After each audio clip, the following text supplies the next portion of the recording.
नमस्कार मैत्रिणींनो, आज आपण बनवणार आहे साबुदाणा आणि दुधी भोपळ्याची चविष्ट खीर। लागणारं साहित्य: तुमचे भिजून घेतलेले साबुदाणे, दुधी भोपळा स्वच्छ धुवून खिसून घेतलेला, 1 लिटर दूध, थोडेसे ड्रायफ्रुट्स, खवा, साखर, ग्रीन फूड कलर आणि 3 ते 4 चमचे तूप। एका पातेल्यात तूप टाकून घेणे, त्यात खिसून घेतलेला दुधी भोपळा चांगला भाजून घ्यायचा।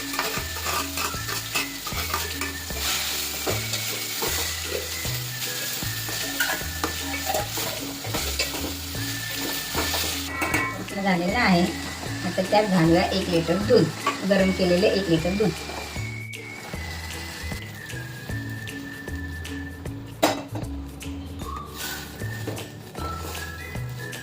यात घालूया ग्रीन फूड कलर, घालूया आपण खवा,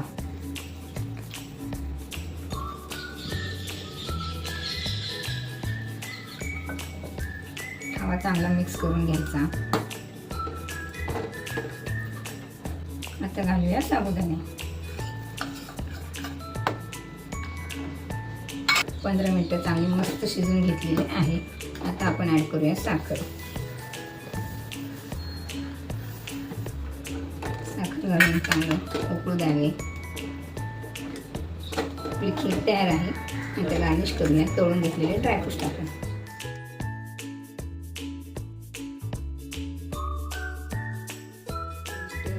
खीर तयार आहे।